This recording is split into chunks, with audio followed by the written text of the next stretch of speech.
Brothers and sisters, today I am very happy to attend the audio launch function organized by my dear friend Mr. Sunil in the name of Cake Story.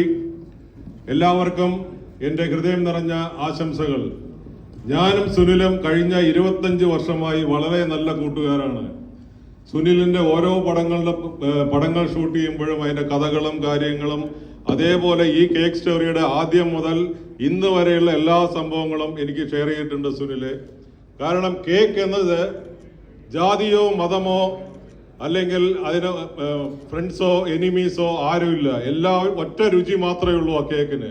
അതേപോലെ നാം എല്ലാവരും ഒത്തൊരുമിച്ചിരുന്ന് ഇന്നത്തെ സമൂഹത്തിലെ വിഷം തുപ്പുന്ന സിനിമകൾക്കെതിരെ നല്ല കുടുംബ പശ്ചാത്തലത്തിൽ ഒരു കുടുംബം, ഭാര്യ, ഭർത്താവ്, മകൾ 3 പേരും ഒരു സിനിമയ്ക്ക് വേണ്ടി സ്വന്തം ജീവനും സ്വന്തം സമ്പത്തും ത്യാഗം ചെയ്ത് ഇതേപോലെ കേക്ക് സ്റ്റോറി പോലെയുള്ള നല്ല നല്ല സിനിമകൾ വീണ്ടും മലയാളത്തിൽ ഉണ്ടായി.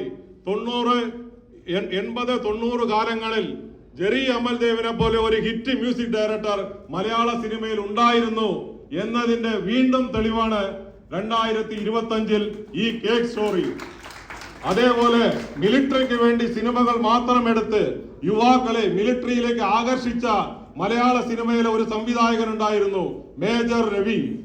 അദ്ദേഹത്തിന്റെ സിനിമയിലൂടെ വേഷം കെട്ടിയവർ ഗവൺമെന്റിന്റെ പല ആനുകൂല്യങ്ങളും സ്വീകരിച്ച് ഇന്ന് അതേ ഗവൺമെന്റിനെതിരെ വിഷം തുപ്പുമ്പോൾ നമ്മൾക്ക് ഒരിക്കലും കണ്ടുകൊണ്ടിരിക്കാൻ സാധിക്കില്ല. RPI നീതി കിട്ടുന്നവരെ പോരാടുക തന്നെ ചെയ്യും. ഇന്ന് മലയാള സിനിമയിൽ സുനിലെ പോലെ തന്റേടത്തോടെ നല്ല കുടുംബ പശ്ചാത്തലമുള്ള സിനിമകൾ കലയ്ക്ക് വേണ്ടി ജീവൻ കൊടുത്ത് പണത്തിന്റെ യാതൊരുവിധ ഉദ്ദേശവുമില്ലാതെ നല്ല കലാസൃഷ്ടികൾ ഈ കേരളത്തിൽ ഈ മലയാള സിനിമയിൽ ഉണ്ടാവണമെന്ന് ആവശ്യിച്ചുകൊണ്ട് ഒരു സിനിമ എടുത്തപ്പോൾ ഞാൻ പറഞ്ഞു സുനിലിനോട്, ഈ സിനിമയ്ക്ക് നിങ്ങൾ ഒരു ഫംഗ്ഷൻ വെച്ചാൽ ആ ഓഡിയോ റിലീസിന് നമ്മുടെ ഇന്ത്യയിലെ ഇന്ന് അറിയപ്പെടുന്ന ഇന്ത്യയിലെ ഓരോ മുക്കിലും മൂലയിലും ദിവസത്തിൽ 3 പരിപാടികളെങ്കിലും അറ്റൻഡ് ചെയ്യുന്ന ഇന്ത്യയിലെ സംഘർഷ നായക്, iron man of Indian politics Ramdas Athawale ഈ ഒരു പരിപാടിക്ക് വേണ്ടി മാത്രമാണ് ഇന്ന് ഇവിടെ കൊച്ചിയിലെത്തിയിരിക്കുന്നത്. അദ്ദേഹത്തിന് എന്റെ ഹൃദയം നിറഞ്ഞ നന്ദി, നമസ്കാരം. അതേപോലെ ഇതേപോലെയുള്ള ചെറു സിനിമകൾക്ക് തീർച്ചയായും ഒരു നല്ല കാലം മലയാള സിനിമയിൽ ഉണ്ടായി. മലയാള സിനിമയുടെ നല്ല കാലം ആരംഭിക്കട്ടെ. അതോടെ മലയാള സിനിമയിൽ വേദയെ പോലെയുള്ള പുതുമുഖങ്ങൾ നിറഞ്ഞാടട്ടെ എന്ന് പറഞ്ഞുകൊണ്ട് എന്റെ വാക്കുകൾ ചുരുക്കുന്നു. നന്ദി, നമസ്കാരം. ജയ് ഭീം, ജയ് ഭാരത്, ജയ് അത്താവലേജി.